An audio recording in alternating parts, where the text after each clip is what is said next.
है कि आप सिर्फ एक रिव्यू मीटिंग कर लेंगे, अपने विधायकों और नेताओं को संबोधित कर देंगे और उन्हें कहेंगे कि देखिए बीजेपी कायरों की पार्टी है, ढलान पे है, हार रही है, पुलिस ने डंडा चला दिया, दमन हुआ, इसलिए बीजेपी जीत गई। लेकिन ये हर बार का एक्सक्यूज है। आपके पास कोई ठोस तैयारी है बीजेपी से लड़ने के लिए या सिर्फ बातें और रिव्यू है?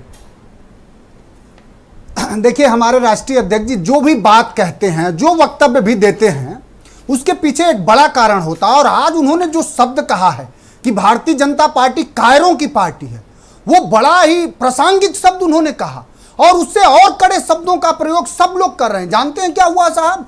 कौन लोग प्रयोग सब लोग कर रहे हैं? जानते हैं क्या हुआ साहब? कौन लोग कायर होते हैं? जो द्वापर में हुआ वो हुआ चंदौली में। भारतीय जनता पार्टी हमारे जनपद चंदौली में नगर पालिका परिषद मुगलसराय हार गई और वहां एक सोनू किन्नर जीत गए निर्दल। भारतीय जनता पार्टी के कायरों ने उस किन्नर का 4 घंटे रिजल्ट रोके रखा। और जो तस्वीरें आई, मैं समझता हूं कि आपके चैनल के पास भी आई और पूरी दुनिया में जो तस्वीरें गई, उससे पूरे दुनिया में हमारे लोकतंत्र की क्या मर्यादा बची हो। और एक घटना से आप किसी को कायर कह सकते हैं? अब सुन तो लीजिए साहब, उस नंगे होकर के लोगों ने हाथों में लाठियां लेकर के तब अपना लोकतंत्र और अपना रिजल्ट लोग लाए। हम लोगों ने लगातार डिस्ट्रिक्ट मजिस्ट्रेट से लगातार आप तक भी तस्वीरें सारे चैनलों को और बात करती रही समाजवादी पार्टी की कुछ तो शर्म करो।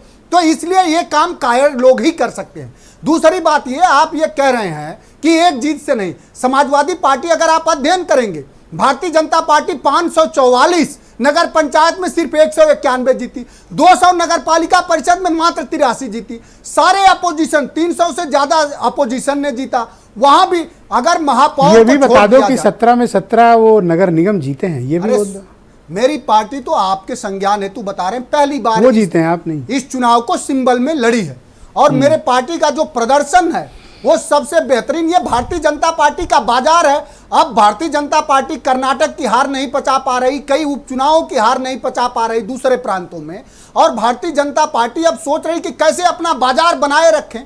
तो अब जो सवाल है, और इन्होंने कहा कि हम तो सभी को चाहते हैं। कहां चाहते हैं? उत्तर प्रदेश अधीनस्थ कर्मचारी चयन आयोग का रिजल्ट आया, देखा आपने?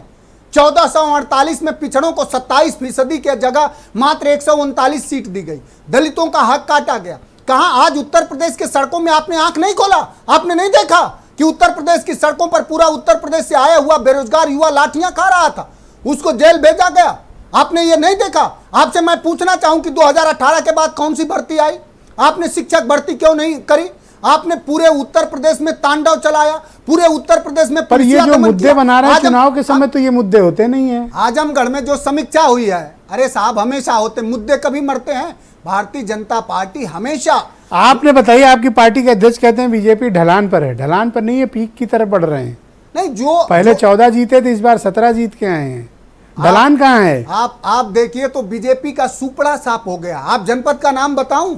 आजमगढ़ में बीजेपी का सुपड़ा साफ हो गया, सहारनपुर में बीजेपी का सुपड़ा साफ हो गया, बहुत जगहों पे भारतीय जनता पार्टी का सुपड़ा साफ हो गया है। और कर्नाटक के लोगों ने यह बता दिया कि भारतीय जनता पार्टी अब ढलान पर है। और वही जो बेरोजगारी और जो जिस तरह भ्रष्टाचार कर्नाटक में ही नहीं 40% है, उत्तर प्रदेश के थाना तहसील से लेकर के उसके जिला मुख्यालयों तक में आज 40% नहीं 80% बढ़ा हुआ है भ्रष्टाचार। और मैं समझता हूं कि पूरे देश के लोग ये मान चुके हैं और ये जानते हैं कि उनके अच्छे दिन तभी आएंगे जब भारतीय जनता पार्टी केंद्र की सरकार से बेदखल हो जाएगी।